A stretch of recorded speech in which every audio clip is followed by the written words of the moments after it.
Hello friends, welcome to my channel. Today we are starting with class 6 geography chapter 4 maps. You have learnt in the previous chapter about the advantages of a globe. However, globe has limitations as well. A globe can be useful if we want to study earth as a whole. But when we want to study only a part of earth as about our country, state, district, towns and villages, it is of little help. In such a situation we use map. तो globe वैसे तो बहुत useful है but अगर हमें कोई particular area पढ़ना है तो मैप हमारा ज्यादा यूजफुल है. अब मैप होता क्या है? तो a map is representation of drawing of the earth's surface or a part of it is drawn on the flat surface according to the scale. तो हम एक फ्लैट सरफेस पेपर पे अगर हम ड्रॉ कर दें किसी एरिया को तो वो हमारा मैप करेगा according to the scale. It is very important according to the scale. But it is impossible to flatten a round shape completely. पर हम अपने अर्थ की राउंड शेप को कंप्लीटली फ्लैट नहीं कर सकते. We find that maps are useful for us for various purposes. One map show a small area and a few facts. Another map may contain as many facts as big book. When many maps are put together, we get an atlas. Atlas क्या होती है? Book of map. ठीक है? Atlases are of various sizes, measurements drawn on different scales. Maps provide more information than a globe. They are of different types. Some of them are described below. तो कुछ बहुत तरीके के maps होते हैं तो हम देखते हैं. First is physical map. Map showing natural features of the earth such as mountain, plateaus, plain, river, ocean, etc. are called physical or relief map. जिस मैप में हमें नेचुरल फीचर्स दिख रहे हैं लाइक माउंटेन्स दिख रहे हैं, प्लेट्यूज, प्लेन, रिवर्स, ओशन, उसको हम कहेंगे फिजिकल मैप. पॉलिटिकल मैप में क्या होता है? Map showing cities, towns and villages and different countries and states of the world with their boundaries are called political maps. Maps जिसमें हमें पर्टिकुलर सिटी दिख रही है, टाउन दिख रही है, विलेज या कंट्रीज स्टेट्स दिख रही है हमें, उसको हम कहेंगे पॉलिटिकल मैप. तो हम सबसे ज्यादा पॉलिटिकल मैप यूज करते हैं. some maps focus on specific information such as road map, rainfall map showing distribution of forest, industries, etc. or are called thematic maps. अब मैप जो एक स्पेसिफिक इंफॉर्मेशन के लिए हमें लाइक रोड्स बता रहे हैं, वो हमारे रोड्स बता रहे हैं, रेनफॉल बता रहा है, डिस्ट्रीब्यूशन ऑफ कहाँ पे फॉरेस्ट है, कहाँ पे इंडस्ट्रीज है, वो बता है, तो उसको हम कहेंगे thematic maps. Suitable titles are given on the basis of information provided in these map. तो हम उनको एक लाइक अगर वो रेनफॉल मैप है तो हम उसको रेनफॉल कह देंगे. हम इन जनरल उनको थीमेटिक मैप कहते हैं बट हम उनके की जो इंफॉर्मेशन वो प्रोवाइड कर रहे हैं उसके बेसिस पे हम उनको नेम कर सकते हैं, टाइटल दे सकते हैं. Now there are three components of map: distance, direction और सिंबल. अब हमने मैप तो देख लिया कितने तरीके के हैं बट कंपोनेंट्स क्या है मैप के? So these are distance, direction and symbol. So distance. Maps are drawing which reduce the entire world or a part of it to fit on a sheet of paper. अब suppose हम entire world तो draw नहीं कर सकते on a sheet of paper, कितनी बड़ी sheet चाहिए, तो हम क्या स्केल, हम वो स्केल डिस्टेंस यूज करते हैं, स्केल यूज करते हैं. और we can say map are drawn to reduce scales, scales पे हम ड्रॉ करते हैं.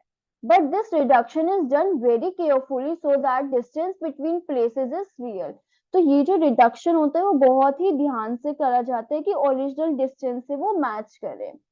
It can only be possible when a small distance on paper represents large distance on the ground.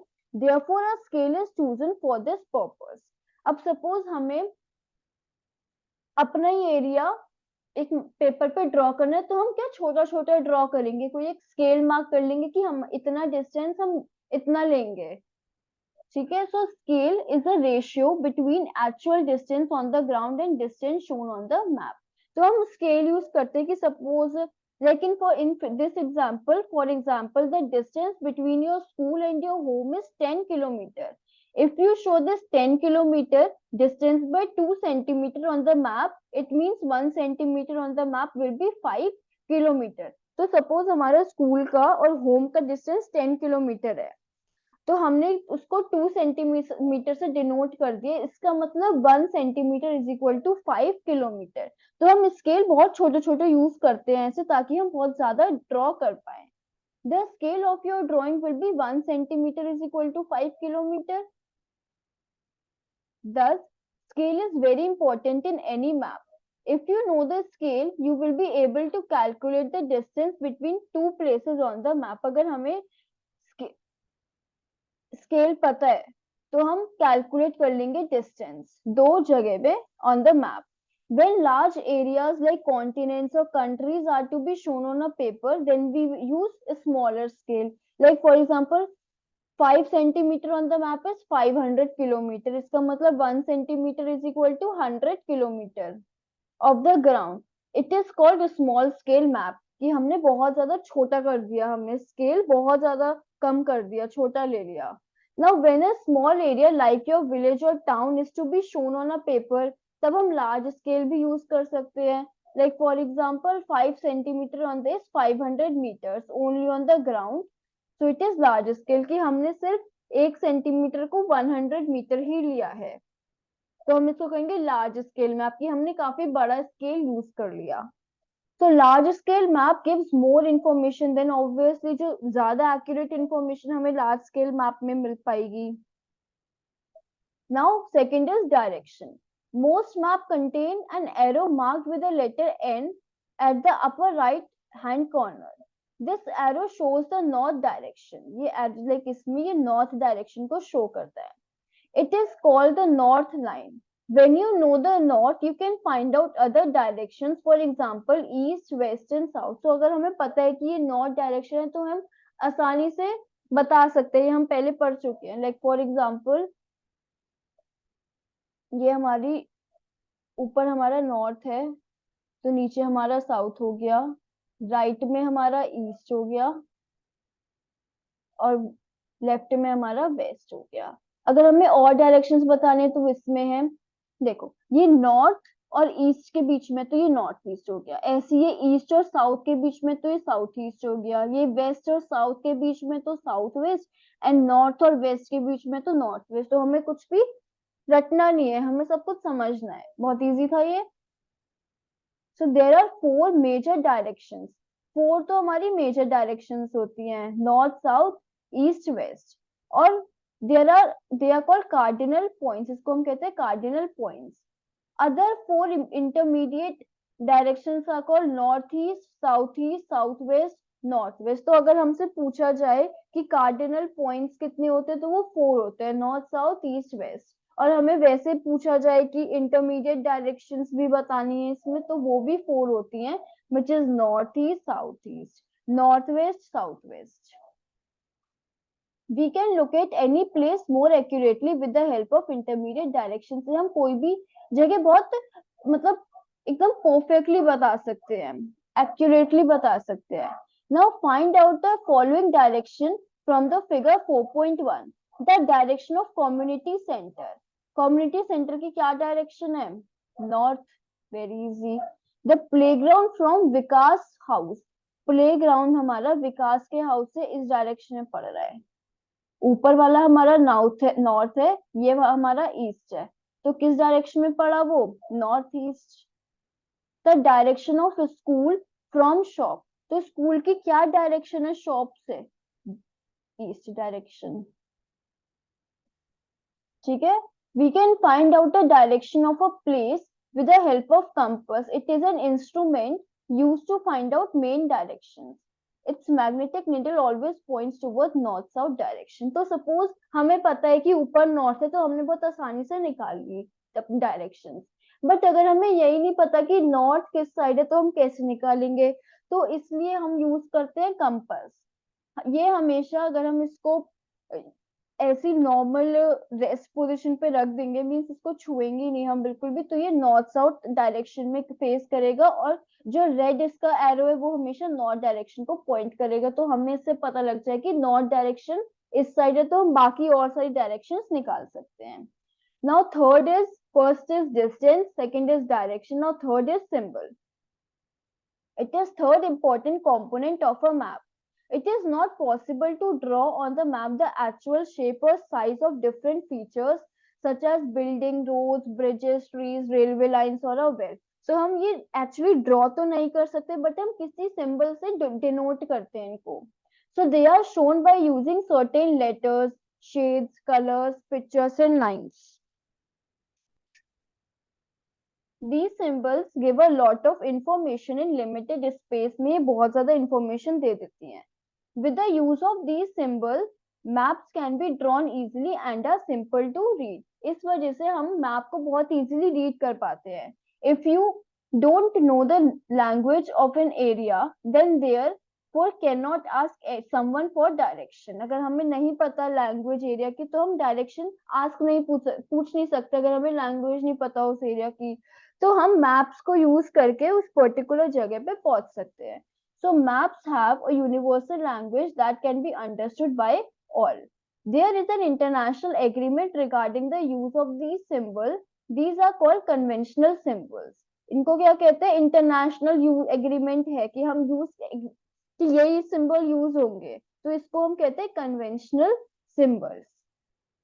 जैसे railway lines, meter gauge, railway station.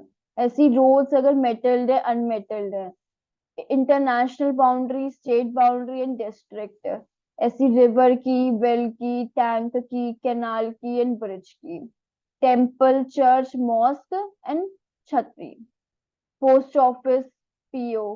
Post and telegraph office, PTO and police station, PS. Settlement and graveyard. trees and grass. So various colors are used for same purposes. For example, generally blue किसके लिए show करते हैं हम? water bodies के लिए. brown हम किसके लिए यूज करते हैं? mountains के लिए. yellows for plateaus and green for plains. So ये बहुत इंपॉर्टेंट चीज है कि water bodies के लिए ब्लू कलर यूज होता है. माउंटेन के लिए, माउंटेन पे मिट्टी होती है, मिट्टी के ब्राउन कलर की होती है. प्लेट्यूज हमारे जैसे रेत, तो वो हमारी येलो कलर की होती है रेत. और प्लेन्स हमारे मीन्स ग्रास है, वहां पे ट्रीज है, तो वो ग्रीन कलर में. सो ऐसे हम बता सकते हैं जैसे ग्रास है, ये हमारा ये हमारे ब्राउन कलर के हैं, तो क्या है इसका मतलब? माउंटेन है. ये हमारा चर्च है. ऐसी ये हमारी रेलवे लाइन है, ये रेलवे स्टेशन है. तो हम ऐसे बता सकते हैं. ये रिवर है, हमारा स्कूल है. ये किसके लिए था? ओके, ग्रेवयार्ड है ये. Now sketch. A sketch is a drawing mainly based on a memory and spot observation and not on skill. Sketch कि हम कहते हैं sketch बनाया है, तो sketch क्या होता है? मेमोरी के बेस पे sketch बनता है. अब जैसे हम देखते हैं, कोई मूवीज देखते हैं, तो पुलिस वाले क्या sketch बनवाते हैं? क्यों? क्योंकि that is based on memory. Sometimes a rough drawing is required of an area to tell where is particular place is located with respect to other places. कभी कभी हम ऐसे ही बता देते हैं कि यहाँ से ऐसे जाना है, कोई स्केल नहीं यूज करते. So this is a sketch.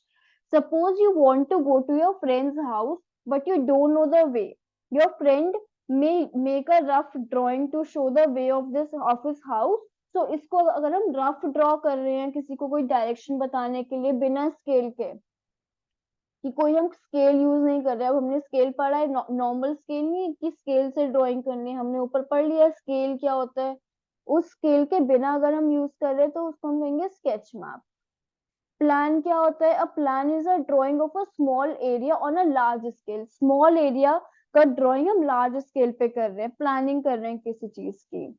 A large scale map gives a lot of information, but there are some certain things which we may sometimes want to know. For example, the length and breadth of the room, which can't be shown in a map. So at that time, we refer drawing based on scale called a plan. ठीक है, large अगर हम small area को large scale पे show करें तो हम plan use करेंगे. So thus our chapter is completed. If you had any doubt in this chapter, please comment below. And please like this video, share with your friends and subscribe the channel. Thank you.